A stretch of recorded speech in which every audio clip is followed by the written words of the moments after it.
नमस्कार, मी सागर जोशी. TV9 मराठीमध्ये आपलं स्वागत. आणि आता घेणार आहोत विविध क्षेत्रातील महत्त्वाच्या बातम्यांचा वेगवान आढावा टॉप 9च्या माध्यमातून. सुरुवातीला लोकसभेच्या महासंग्रामासंदर्भातील टॉप 9 बातम्या. 2017लाही भाजपसोबत जाण्याची चर्चा झाली. त्यावेळी शिवसेनेसोबत युती तोडू शकत नाही असं शहांनी सांगितलं. तर आम्हाला शिवसेना चालत नाही असं शरद पवार म्हणाले. त्यामुळे चर्चा पुढे गेली नाही. अजित पवारांचा मोठा गौप्यस्फोट. 2019ला उद्योगपतीच्या घरी चर्चा व्हायची. अमित शहा म्हणाले, मागचा अनुभव चांगला नाही, तुम्ही शब्दाचे पक्के आहात, शपथ घ्यावी लागेल. तर दुसरीकडे खरगे काही बोलल्यानं शरद पवारांनी देखील सांगितलं, ठरलं तसं करा. आणि सकाळी 8 वाजता शपथविधी झाला. अजित पवार यांच्याकडून पवारांच्या भूमिकेवर प्रश्नचिन्ह. मोहिते पाटलांचं राजकारण पवारांनीच जवळपास संपुष्टात आणलं होतं. त्यावेळी आम्हीच त्यांच्या पाठीशी उभे राहिलो. त्यांच्या घरातील सर्वांना जे घडतंय ते मान्य आहे असं नाही. देवेंद्र फडणवीसांचा शरद पवारांना टोला.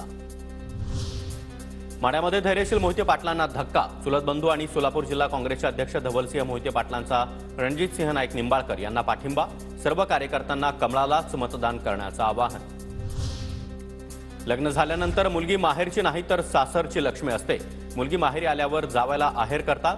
तुम्ही देखील साडी चोळी करा, पण बटन मात्र दाबू नका. अजित पवारांच्या वक्तव्यानं पुन्हा एकदा चर्चा.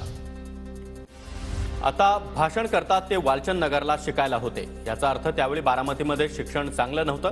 मात्र आता बारामतीमध्ये शिक्षणासाठी बाहेरून मुलं येतात. अजित पवारांचा रोहित पवारांना टोला.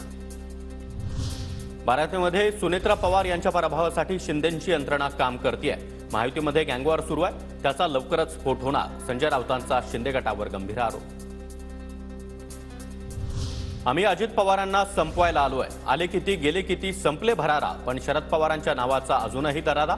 संजय राऊतांकडून पवारांचं कौतुक. तर अजित पवारांची चंपा लाडकी. राऊतांचा चंद्रकांत पाटलांसह अजित पवारांवर निशाणा. पवारांना संपवायचंय असं चंद्रकांत पाटील म्हणाले. पोटातलं ओठांवर आलं. शरद पवार लढतात हे भाजपला सहन होत नाही. सुप्रिया सुळेंचा भाजपला टोला.